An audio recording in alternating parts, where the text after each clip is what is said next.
of geology in the Bible. There was a lot of events that would have left a mark somewhere. After 9 months, I got to Matthew chapter 27, the day that Jesus died.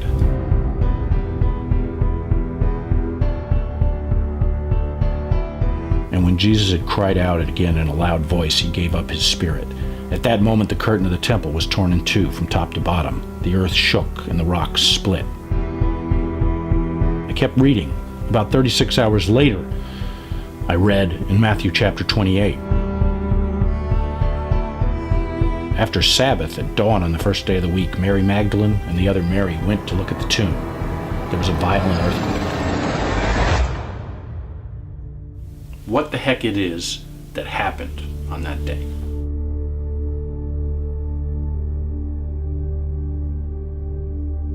My name is Jefferson Williams. I'm a geologist. I work in an area of studying the acoustic properties of sediments. So I read that and I thought, oh my God, that's a description of an earthquake and an aftershock. And as a geologist, I could figure out if that happened.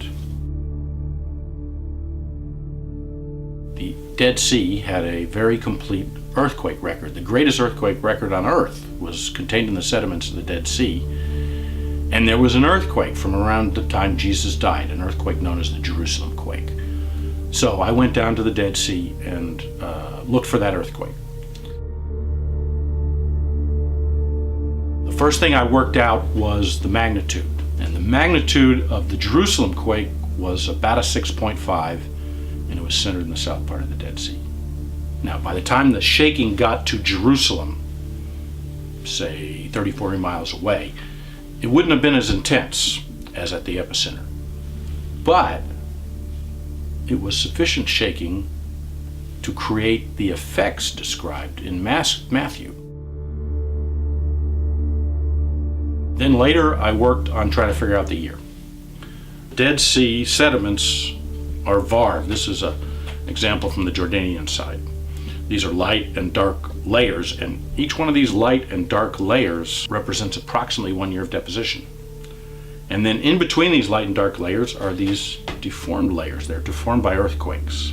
And you can count these layers like tree rings. So the Dead Sea has a chronological record of past earthquakes with pretty good precision.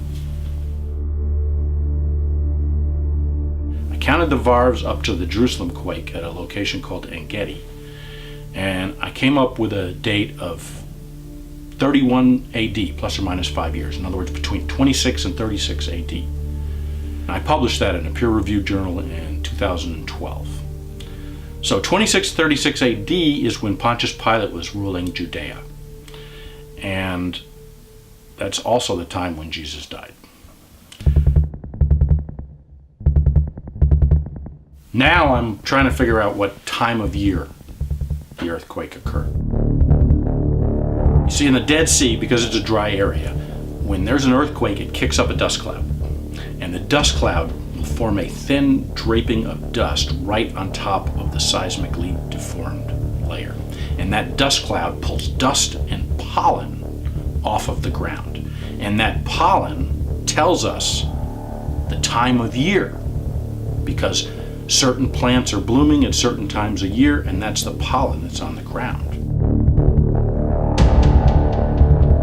The greatest clue we have in the biblical account is the time of year. It's not very specific on the year he died. It gives us clues that we have to do detective work on. But the time of year is very specific. It's the 14th or 15th of Nisan, on a day that we know is Good Friday. And that's in the spring, late March, early April, when there's lots of pollen in the air and when there's lots of pollen on the ground. So the pollen on top of that thin dust cloud layer should tell us what time of year this earthquake struck. After I published my article in 2012, I started working with a professor at Cambridge University in England, and that opened up many, many doors And we were able to recruit the top scientists in every little specialty that we needed: palynology, dust geology, and geochemistry primarily. And we applied for a $1 million grant. And we got to the last stage of the competition, and it was rejected. And it wasn't rejected because of scientific merit. It was rejected because the goals of our research project did not meet the goals of the foundation. It's very difficult to get a grant doing science these days. And to try to get a grant for science studying a biblical text, a biblical story, that's almost impossible.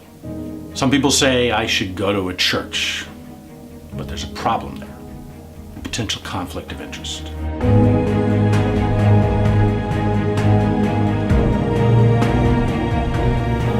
Why is it important?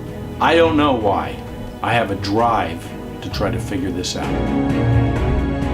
I think it's very important for science to study spirituality, for science to study religion, because I think religion asks the questions we're most interested in. I'm seeking the truth. I'm not seeking to rubber stamp stories that we're handed down. I'm seeking to figure out the truth about stories we're handed down. So that's why I'm going direct to the people, to take it to its conclusion, to try to figure out, was there an earthquake at the crucifixion or not? Was that a fictional story, or was that a real? I don't know what I'll find. When you seek the truth, you don't know what's behind the door. But as a wise soul once said, you shall know the truth, and the truth shall set you free.